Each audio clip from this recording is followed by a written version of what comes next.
Spoštovane gledalke, cenjeni gledalci, lepo pozdravljeni, to so dogodki dneva. Na Vranskem so proslavili 50 let tamkajšnjega vrtca. Osnovna šola Podgoro v Slovenskih Konjicah je prenovljena.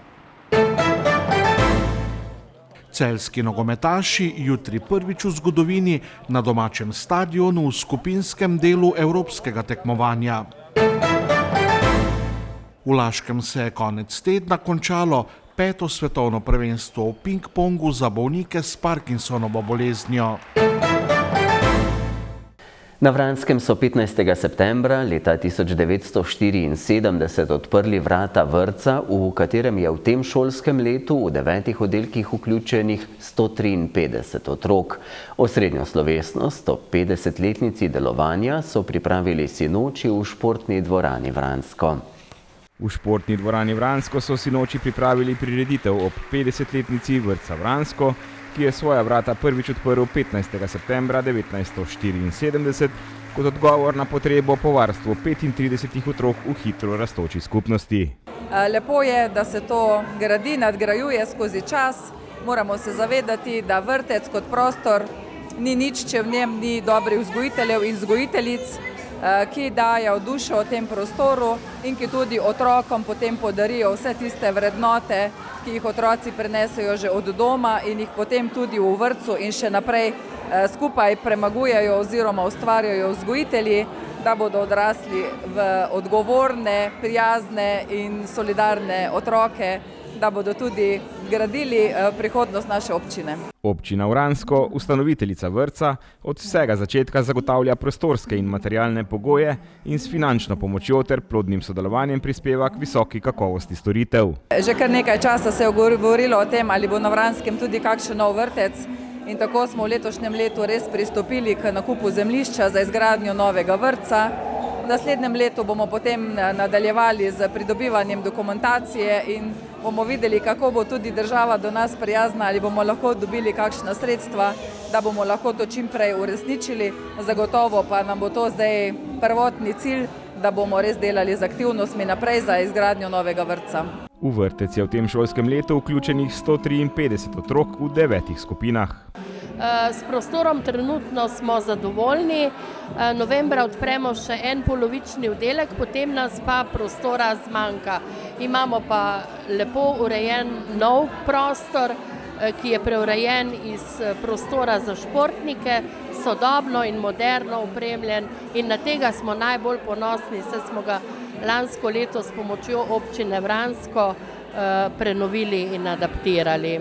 V začetku je vrtec deloval z eno strokovno delavko in enim oddelkom, ekipi pa se je kmalu pridružila še ena strokovna delavka. Potem je ta oddelek deloval do ustanovitve samostojnih občin leta 1999, ko smo pričeli delovati s 6 oddelki v prenovljeni stavbi bivše krajevne skupnosti.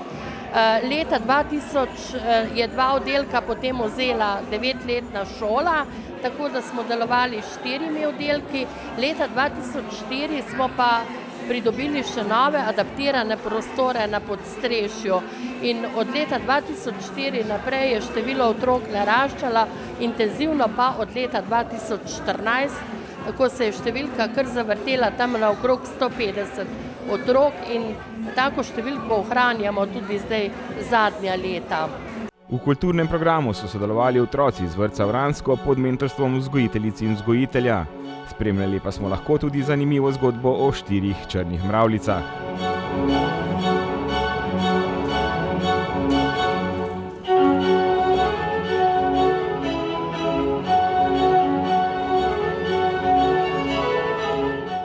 V Slovenskih Konjicah so sinoči uradno otvorili prenovljeno osnovno šolo Podgoro. Naložbo je občina izvajala v zadnjih 2 letih, njena vrednost pa okoli 4 milijone evrov. 115 let star objekt so statično in energetsko sanirali, prenovili notranjost in v učilnice namestili novo opremo. Osnovno šolo Podgoro so v Slovenskih Konjicah začeli prenavljati februarja lani, potem ko je padla odločitev, da bodo objekt vendarle raje obnovili in ne gradili novega.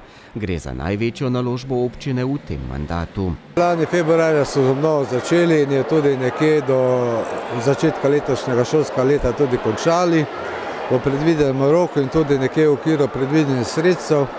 Jaz sem izjemno vesel, da smo to uspeli narediti, torej zahvala vsem, ki so tukaj sodelovali, izvajalci, nadzorniki, tudi občinska uprava, tako da upam in verjamem, da bo vsaj za nekaj desetletij ta šola oziroma ta stari del šole služi svojemu namenu, tako kot si, bom rekel, konjiški otroci zaslužijo. To je v bistvu največja naložba v tem mandatu, tudi v preteklem mandatu ni bilo večje, torej to je naložba 4 milijone evrov, milijon evrov je prispevalo Ministrstvo za šolstvo, 3 milijone občinski proračun, ampak smo to zmogli, brez težav. Torej, zahvala tudi izvajalcu, zelo dober izvajalec je bil in kaj ne rečem, vesel sem in ponosen. V času prenove so morali na šoli 10 razredov preseliti na druge lokacije, zato je bila prenova tudi z logističnega vidika velik podvig. A so zdaj toliko bolj veseli, ko so z letošnjim šolskim letom znova vse oddelke združili na eni lokaciji. Pravzaprav, ko pridejo otroci, se meni zdi kar enaka. Je pa res, da so bivanjski pogoji sedaj bistveno boljši. Prej smo imeli vlago, zastarelo pohištvo, ometje odpadov, sedaj tega več ni. Počutje, zrak je bistveno boljši, tako da mi se res veselimo, da je to uspelo in da lahko sedaj pouk izvajamo v teh novih obnovljenih prostorih. Pridobili smo nekaj prostora v kleti, ki ga seveda nujno potrebujemo, in 2 učilnice ter nekaj kabinetov na podstrešju, kjer nam bodo tudi prišli zelo prav za poučevanje učnih skupin in za individualne ure. Mi pa si sedaj želimo malo tistega pravega pouka, končno po letu in pol, ko smo bili narazen, da se zopet učenci med seboj povežejo, učitelji, in da pouk, bom rekla, normalno teče. Občina je sicer na področju šolstva v preteklih letih izvedla precej projektov, a zdaj že načrtujejo novega. Mi smo tudi v preteklih letih nekaj stvari naredili in Tepanjo in Svetem Jerneju, sedaj pa bi želeli urediti še šolo Užiča, torej projektna dokumentacija bo pripravljena in verjetno že naslednje leto ali pa najkasneje leto 2026 bi to tudi naredili. Otvoritveni dogodek so pripravili učitelji in učenci osnovne šole Podgoro, pridružili pa so se jim tudi tisti iz osnovne šole v Parku, ki je njihova podružnica. Skupaj smo tako odkrivali tudi druge pomembne mejnike v zgodovini te konjiške šole.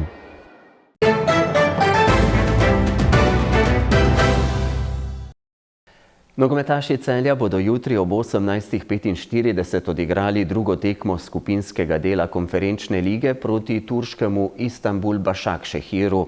To bo prva tekma celjskih nogometašev v skupinskem delu kateregakoli evropskega tekmovanja na domačem stadionu, ki po obnovi izpolnjuje kriterije 4. UEFA kategorizacije.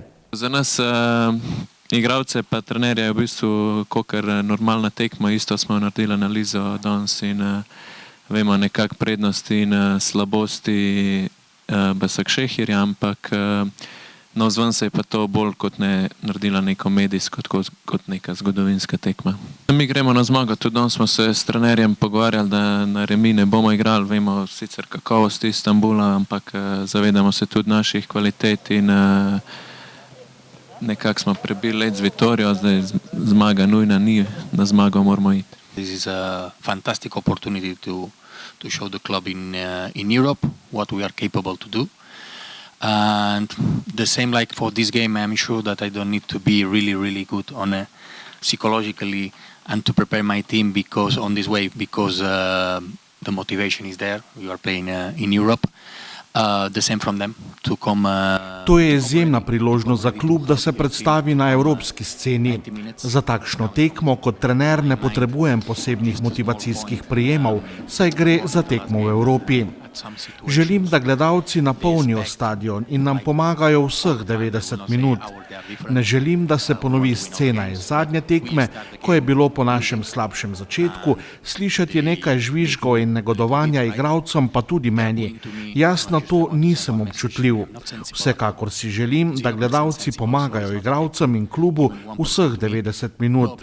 Njihovo podporo potrebujemo. Vsi smo na isti strani, dihati moramo kot eno. Upam, da se bo število navijačev dvigovalo. Več evropskih tekem, kot bomo odigrali, lažje bomo to dosegli.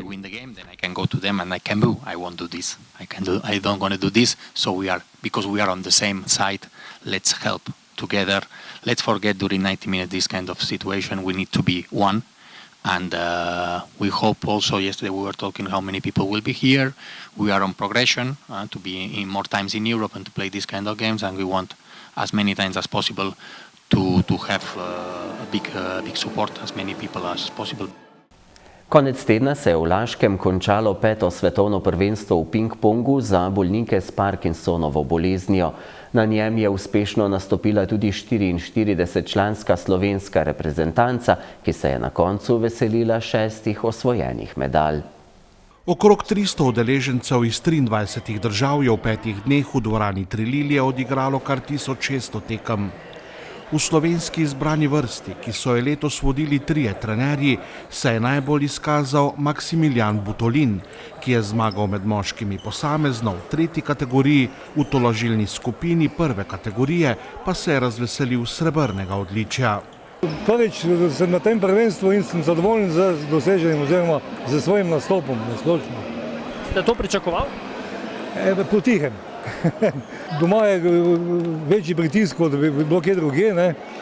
Je pa res, da sem letos prvič in ker nimam nobenih, bi rekel, točk, rejtingov, sem moral igrati v 3. kategoriji.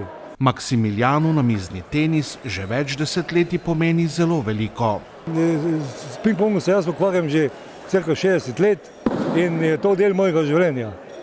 To tako da to zdaj nič ni novega. Slučajno je pa sovpadlo eno z drugim. Več pa ping-pong je mene spremljal že skozi celo življenje v bistvu. Nobenemu izmed tekmovalcev letos ni uspelo osvojiti 3 zlatih medalj. 2 sta se veselila 2 odličij najžlahtnejšega sijaja. Američana Hamid Ahmadi in Ilija Rosenblatt sta zmagala med moškimi dvojicami in tako prekinila dolg niz zmag Nemca Torstena Flusa, ki na zadnjih 2 prvenstvih v paru s Torstenom Bumhojsom ni izgubil niti tekme. I was very happy. It was good because I come to every tournament. Zelo sem srečen. Bil sem udeleženec vseh 5 dosedanjih prvenstev, toda tokratno v Sloveniji je bilo res nekaj izjemnega. Organizatorji, pa tudi vsi volonterji, so se res potrudili in tukaj sem se počutil fenomenalno. Vinko Soprogo in vsi ostali so opravili res fantastično delo.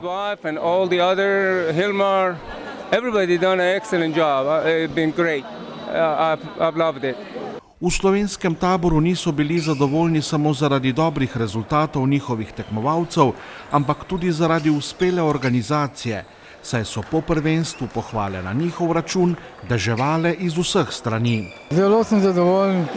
Zadovoljen sem predvsem zato, ker so zadovoljni naši gostje, Parkinsonovi bolniki iz 23 držav. Moram reči, da v 5 dnevih so odigrali 1600 tekem. Nobene poškodbe, samo veselje, samo zadovoljstvo. Skratka, kot organizator menim, da smo opravili svojo nalogo in veselje ljudi, radost njihova kaže na vse. Tudi njihove izrazi, če jih pogledate, so zadovoljni, odhajajo domov, ampak z nabojem, da bodo drugo leto boljše. Dobivamo samo pohvale. To ni odvisno samo od nas, moram reči, da tudi Termana sistem je veliko pri temu pomagal. Ne samo pomagal, dajo nam je oporo pri nekaterih stvarih, ker to prvič delamo, da smo res s skupnimi močmi marsikaj naredili. Z izvedbo prvenstva je bil izjemno zadovoljen tudi Nenad Bah, ustanovitelj svetovne organizacije Ping-pong Parkinson. Prvenstvo je bilo organizirano perfektno. V Laškem so bili pogoji vrhunski, odlična dvorana, sjajen hotel, odlična hrana in izjemno osebje v hotelu in dvorani. Slovenija ima izjemne pogoje, pa tudi vrhunske organizatorje. kar zelo cenimo. Organizacija tako velikega tekmovanja ni enostavna. Srečen sem, ker je vse skupaj uspelo na vrhunski ravni. V vodstvu Ping Pong Parkinsona so odločeni, da bodo prihodnje leto izpeljali že 6. svetovno prvenstvo. V kateri državi zaenkrat ostaja skrivnost. Glede tega boste presenečeni. Vsako prvenstvo doslej je prineslo nekaj novega. Seveda v naši organizaciji že intenzivno razmišljamo, v kateri smeri prvenstvo peljati v naslednjih 5 letih. Če se ob koncu vrnemo k slovenskim tekmovalcem, velja ob že omenjenem Butolinu izpostaviti še Danico Strmšek, ki je osvojila 2 medalji, srebrno v drugi kategoriji posamezno ter bronasto v igri dvojic v paru z Majdo Slokan v 3. kategoriji.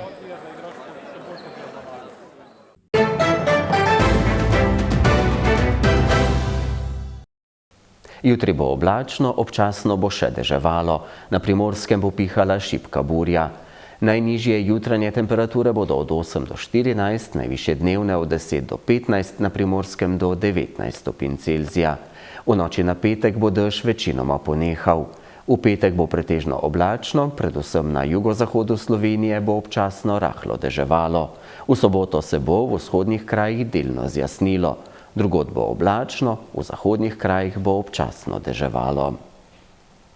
Z vremensko napovedjo zaključujemo dogodke dneva. Hvala, ker ste bili v naši družbi. Ne zamudite naše oddaje znova jutri. Nasvidenje.